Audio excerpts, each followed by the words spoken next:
Welcome to Social Situation, a podcast where we chat with and celebrate leaders challenging the status quo and creating innovations in social impact. Join us for conversations around the current and future state of social impact, the value of closing the gap between for-profits and nonprofits, and the importance of taking values-informed risks in order to create the greatest impact. On this episode, we'll introduce ourselves and how we got on this crazy podcast journey through our passion for social impact. We'll interview a seasoned podcast host and self-described outsider in the nonprofit space, and we'll talk about the journey of social impact entrepreneurship and the many paths that leaders can take to get started. I'm Trevor Loke. And I'm Erin Mogel. And this is Social Situation. Hello, welcome to Social Situation. I'm Erin Mogel, founder and CEO of Elevate Social Impact. And I'm Trevor Loke, CEO of Orgmatch. This is episode 1. It's the pilot, the launch, the big reveal. Erin, we've been building up to this. We have been planning for so many months, and we are thrilled to be here. This podcast is all about social impact, where it is today and where it's going. It's also a great opportunity for me to talk about myself, which I will take full advantage of, but we really want to introduce ourselves. So let's go ahead and do that. It's, as you said, our first episode 1. So Trevor, first of all, how does it feel to actually be doing this? It is so unreal and exciting. I mean, how long have we been talking about this for? Definitely over 6 months at this point, maybe 8 months, maybe longer. It's been a blur in the best positive, most wonderful way working with you.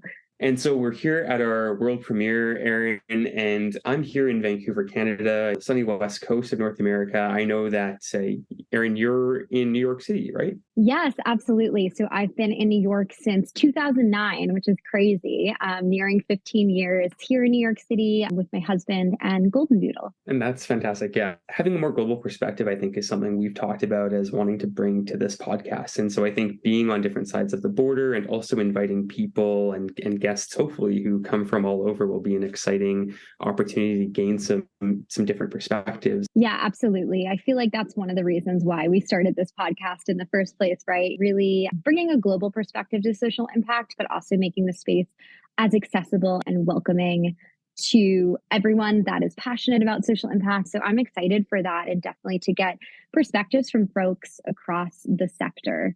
So Trevor, I know that your background is in social impact, in fundraising and in grant making at some really incredible, well-known organizations. And our goal with this podcast is to uncover those experiences and invite peers who do this work to share their unique perspectives on what's happening in the space and really how everyone can make an impact through their work and in their day-to-day life. Yeah, Erin, I think that diverse experience is one thing I'm really happy to bring to the table and share, what I've seen. But it's also what I really appreciate about your background as well. You've also worked across the entire ecosystem and really seen, a lot of different aspects to how social impact is achieved, from large organizations to grassroots organizations, working with leaders directly. So I'm really excited to learn from you. And I already have learned so much just through being able to collaborate with you and work with you on this project. And I think there's a lot that our listeners can look forward to. The feeling is mutual. Absolutely. Likewise. Very, very excited to be doing this with you and to be learning from you. I know we have a lot of synergies and similarities in our background, but we've also worked in different areas of social impact. And I think that's what's exciting about this space is that there are so many different ways to make an impact, to prioritize giving back through your work, to prioritize sustainability and social responsibility. So really excited to dive into those conversations with you and our guests. Oh, 100%. I think I was just thinking about how inspired I was by meeting another social entrepreneur who was bringing together your expertise and passion for this field, but also starting something from scratch, being a founder of a brand new company. And I'm just always really inspired to meet people who are taking these challenges on. And I guess I wanted to know from you, why did you start Elevate Social Impact? And tell us a little bit more about how you got started. Yeah, happy to share. Entrepreneurship has always been at the back of my mind. It was always something that I thought of. And I have a lot of family members and friends who have started their own businesses. So I've been kind of surrounded by that mentality of entrepreneurship or solopreneurship in my case. I still remember as a kid, I had like an ideas or inventions notebook that I like to look back on from time to time. But when I started this, it felt right. So I was fortunate to kind of work in different areas of fundraising and of the nonprofit sector. After being in that space for a while and seeing how difficult it was for us to raise those funds and keep our programs going year after year, I decided that I wanted to understand philanthropy from the other side, the corporate side. I really wanted to understand the gap that I saw that existed between the for-profit space and the nonprofit space. So I feel like it's kind of been my mission to bridge the two. So I finally took the leap and launched Elevate Social Impact, which is a social impact consulting and coaching business. So I support companies that are early in their impact journey that want to get started on social responsibility, but might not know where to begin. So I'm kind of there at that early stage to guide them on this new path. And I also have had the opportunity to build out the coaching side of my business. I work with mid-career professionals that want to have jobs and careers in the social impact space. But I absolutely would love to hear about your entrepreneurship journey. I think originally it goes back to how I was raised, and I did a lot of fundraising as a kid for causes that I cared about. And then also I didn't get an allowance. So my parents always said, if you want to make money, you have to go and figure out how to do that for yourself. So I was also in scouts. I was also in school where 25% of my grade was marked on community participation. And as an ice hockey player, my hockey team was involved in a lot of various community initiatives. And it also set me up with an organization that hired me to be a fundraiser for the first time. I had never known that fundraising was even a career option before. And when I had that opportunity, it really gave me a lot of insight into what we do today at Orgmatch, the company that I have founded, which was really inspired by working more in my later career with funding organizations. And so at Orgmatch, we work specifically with funders who are looking to get the best insights into their decisions and their community investments that advance their goals that they're putting out into the world. And so we ultimately feel like we're trying to take on a lot of the heavy, burdensome work that organizations are doing as part of their community investment and ESG process, while also delivering value directly to nonprofits to make the process actually easier and more fruitful for them.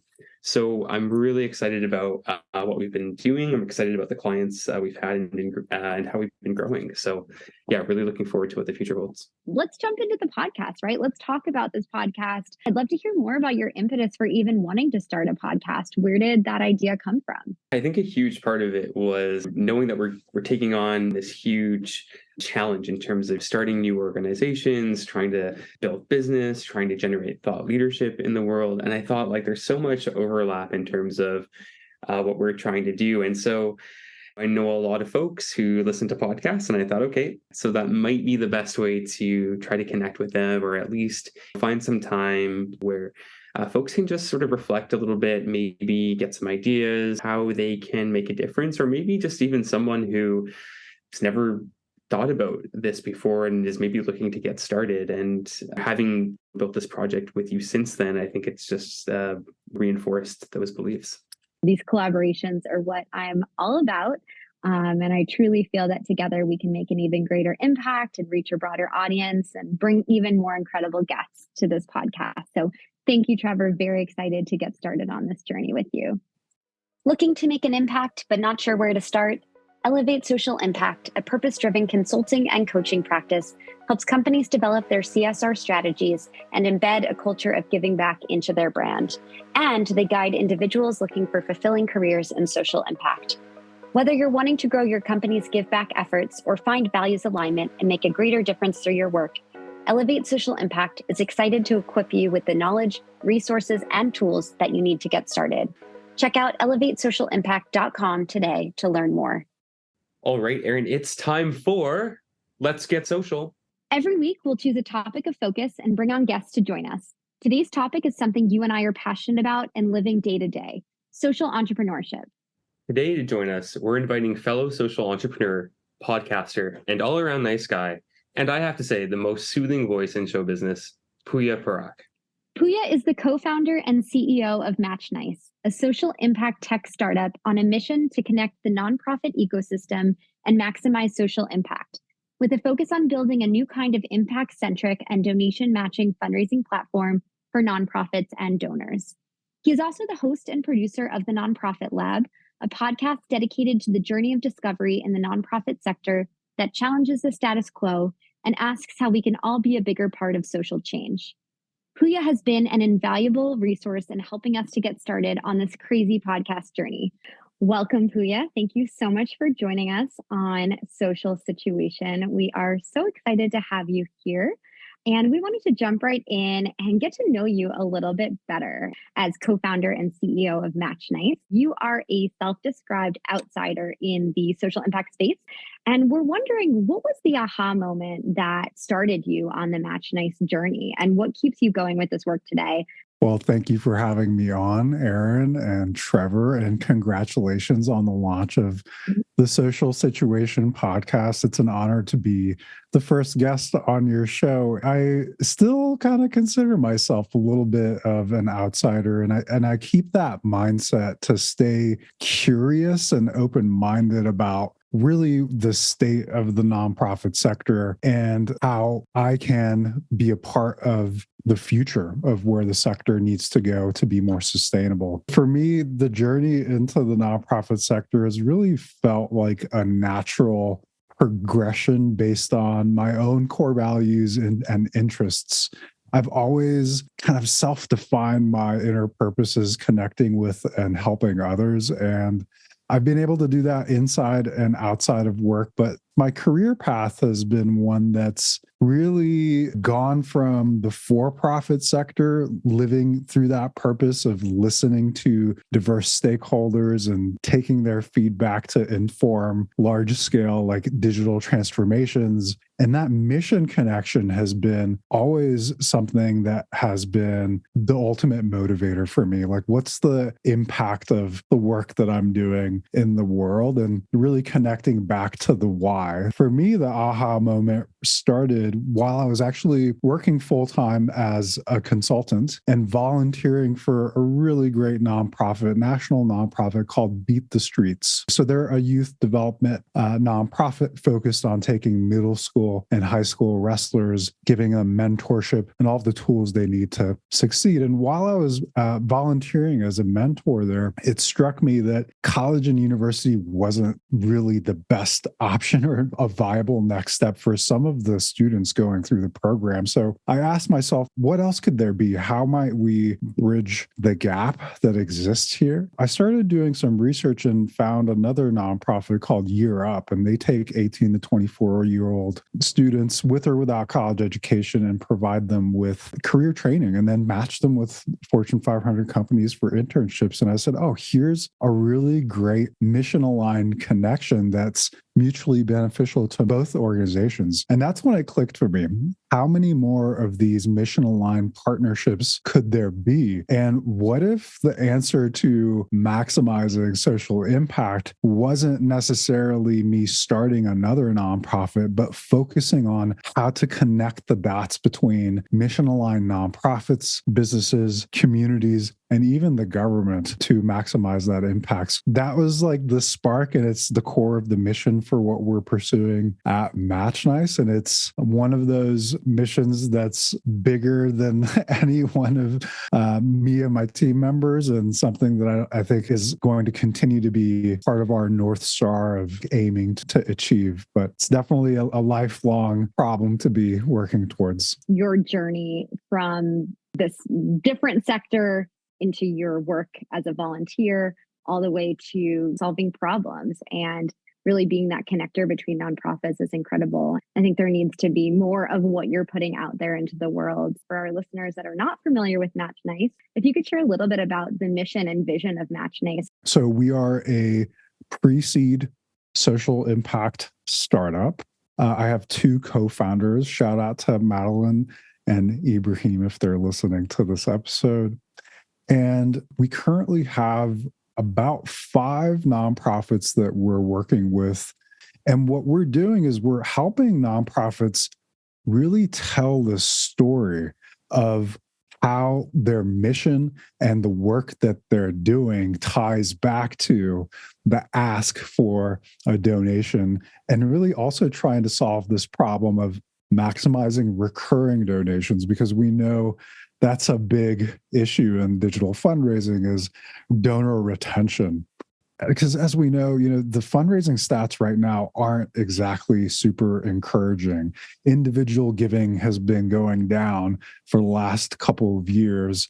And there's an issue with just the status quo of how fundraising is. And for our nonprofit listeners right now, like if you have a case statement that's really kind of painting the vision of what your mission is and your vision for the organization, how you're using your funds, we're really helping organizations take that kind of language and transform it into a digital donation experience. So we're also looking at the donation matching element, and this is something that we're really excited to be exploring. We're actually meeting as a team coming up in the next month to really focus on that. That's kind of a nice strategic pivot that we're making in our product solution. And we've learned a ton in our pilot program so far.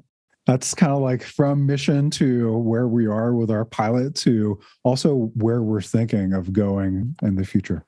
I love how you approach the entrepreneurship. And I love that we all come from different angles too. And your background is as an engineer. So I just want to know, like, how does an engineering mindset help you to advance the mission of what you're working on? So industrial engineering is a really technical, but also soft skill engineering degree where typically your objective as an industrial engineer is to try to optimize a system to maximize output and like minimize waste. I think the way that I've applied that throughout my career and really in the nonprofit sector is through a human-centered design approach. Almost every consulting project I've been on and the way that we've approached the design for MatchNice is ask the people who are working in the sector day to day.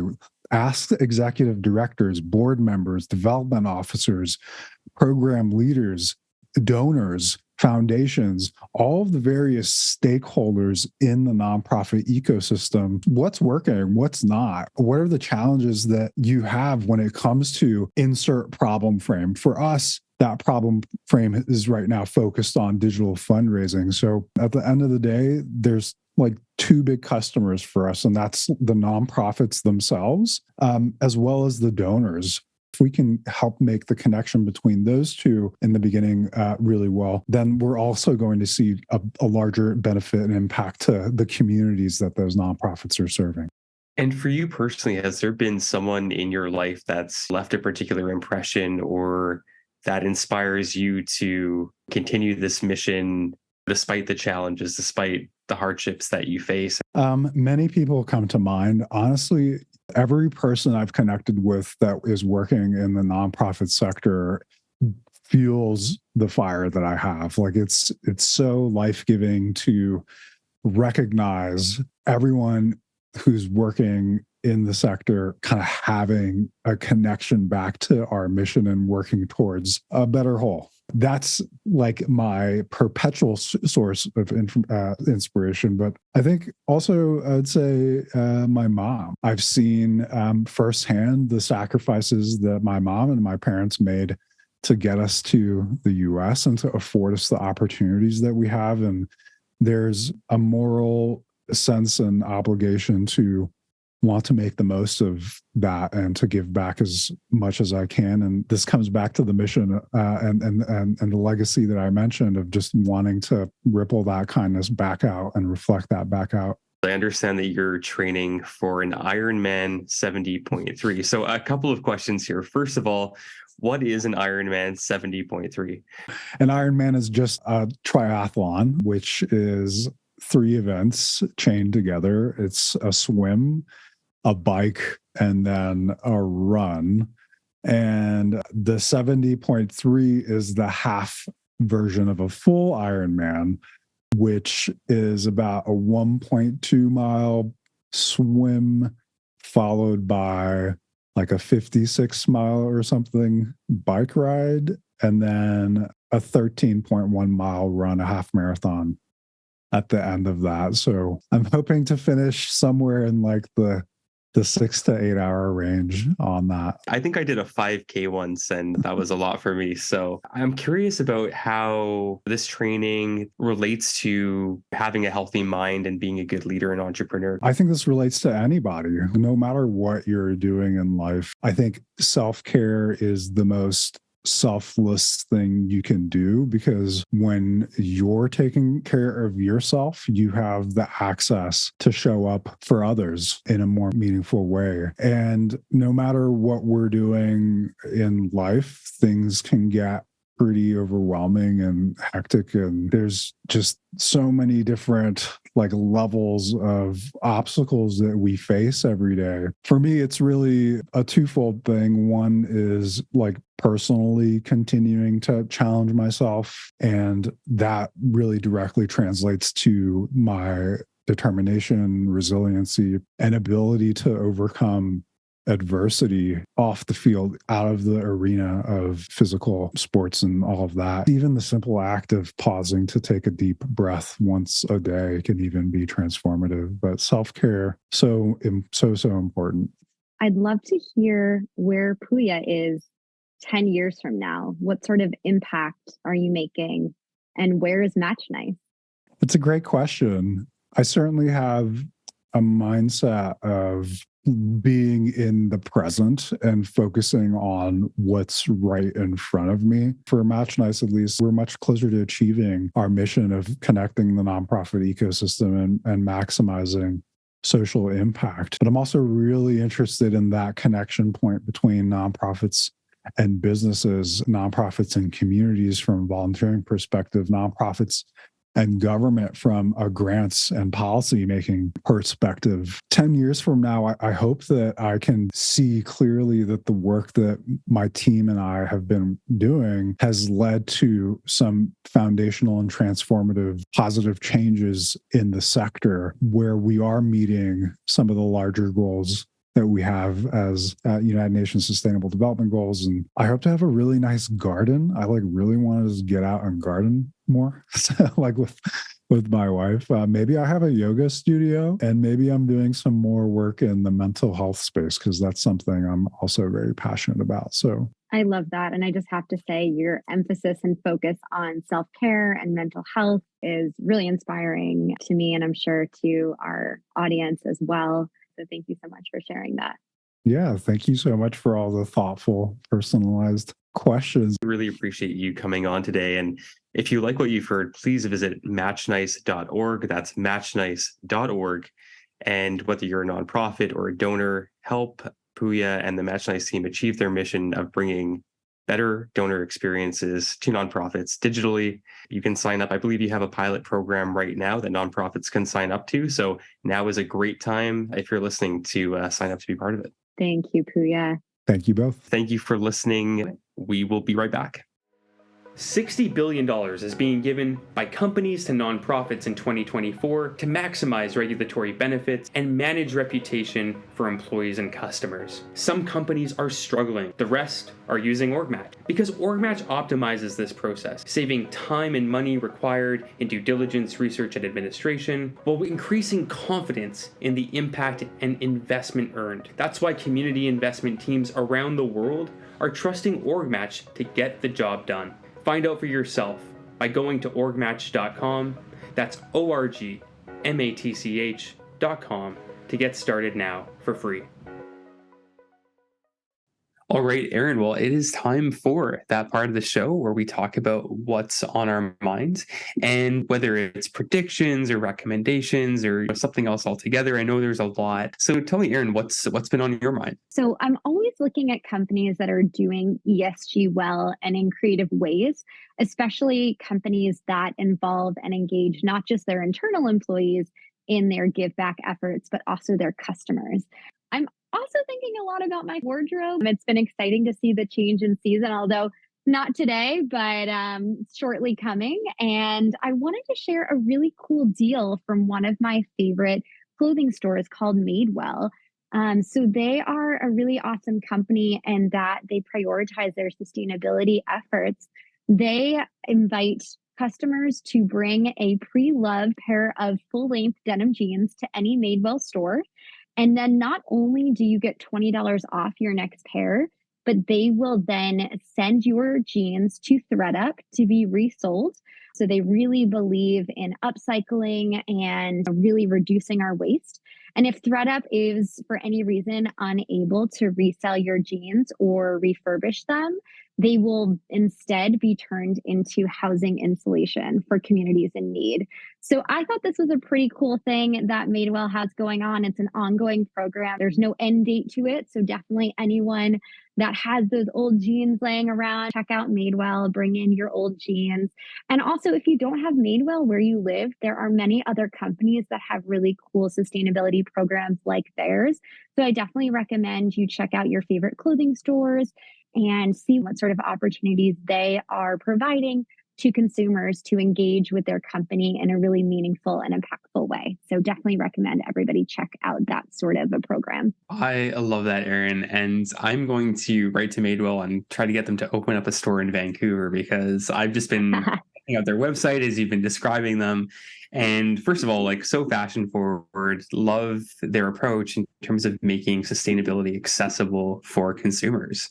Absolutely. Let me know if they end up opening up in Canada. That is awesome. Trevor, I want to pass it to you. What's been on your mind recently? Yeah, aside from letter writing people to open stores, I've been doing a lot of reading. One of the books I read recently is called The Mom Test by Rob Fitzpatrick. And I wanted to recommend that for our listeners because we're in a world where we're chatting with people all of the time, and we are always wanting feedback in terms of what we're working on, what our goals are, how we can be better. And the Mom Test is really about anybody who's trying to find simple ways to get the truth and good feedback from people by asking good questions without putting someone in the position where they're going to feel like they're hurting your feelings by giving you that feedback. And so the Mom Test is really good at being able to get you to think about the types of questions you can ask your customers, maybe your partner or a family member, depending on whatever the issue is, and dive to the heart of what you're trying to understand or get to know. And so for our company at Orgmatch, we're a software company. We're doing a lot of internal building around trying to solve clients' value and really get to the heart of what they want delivered. And so sometimes, especially in the beginning of our company, we're asking the wrong questions, and therefore we were building the wrong solutions. And so by asking the right questions, we're really able to dive into the heart of what's the value that we can provide for our customers so that they're getting better quality service and that they're happier at the end of the day. So would highly recommend the Mom Test for anyone, regardless of the project you're working on or what you're trying to improve. It's a great way to get you thinking about how you communicate with the people that can give you that feedback. That is so awesome, Trevor. I'm definitely going to check out that book. It sounds like it's been a really rewarding read for you in terms of how you run your business. And I think just in terms of relationship building in general, which is so important in our professional lives, to meet people where they're at. I think that's what it's all about. We don't all have it figured out. And especially when we're trying to support our clients, making sure that we are asking of them questions that will help us to better serve them, but also help them to better realize maybe their pain points or challenges, and also open up new opportunities and new ways of thinking for them. So thank you so much for sharing. Definitely adding it to my list of books that I must read. Yes, that's awesome. It's always a good time to pick up a book. So yeah, I'll try to think of other recommendations. Love that. Absolutely. I think new pair of jeans, new book, can't lose there. Both great things as we approach this new season. Absolutely. Awesome. Well, thanks so much for the recommendation, Erin. And that brings us to the end of the episode. The Social Situation Podcast is sponsored by Orgmatch and Elevate Social Impact. This podcast was created, written, and co-hosted by Trevor Loke and Erin Mogel. Today's guest was Pooya Pourak, co-founder and CEO of MatchNice.org. Please visit socialsituationpodcast.com to keep in touch with us and subscribe wherever you get your podcasts.